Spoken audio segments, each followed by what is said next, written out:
I've always been someone with a strong, restless libido I can't quite explain. I've never gone to a doctor about it, but I know myself well enough to realize it's something that comes and goes in waves, especially when I'm ovulating. During that time of the month, I'd need to do it 2 to 3 times a day or my body would feel extremely uncomfortable. Normally, my tall, broad-shouldered husband would be the one to ease that ache and fill the emptiness in me. However, lately he's been impossibly busy, away on business trips for weeks at a time. Chapter 1. Did you enjoy it? Your first time playing with a young woman like me? Was it good? The words echoed in the dim room, muffled by the sheets as I hid my face beneath them. My knees pressed into the bed as I knelt naked with my hips raised high for the man behind me. Even without comparing them, I could tell the difference.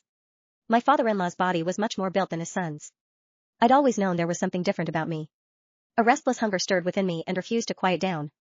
I had never gone to a doctor, but I knew myself well enough to realize that when the urge came, it consumed everything.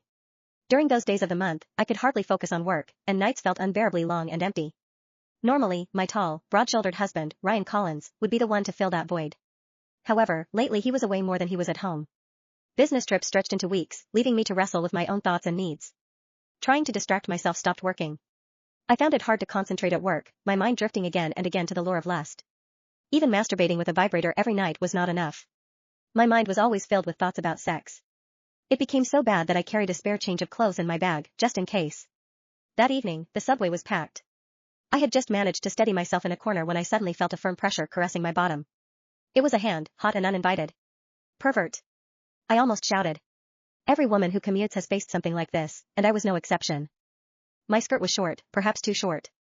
Bending over revealed my pink thong-covered privates, making me a target for those subway perverts. When I turned just slightly, ready to lash out, my breath caught. Reflected in the train window, the man behind me wasn't a stranger at all. It was my father-in-law, Victor Collins, who had just arrived in Silver Haven. Just yesterday, Ryan had called to say that his father was coming to stay for a while. For a moment, my mind went blank. He hadn't recognized me. He thought I was some young woman too embarrassed to fight back.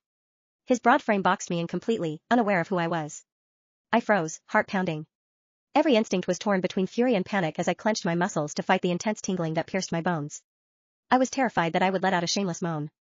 What should I do? Should I turn around? However, Victor's large hand was sliding down my hips.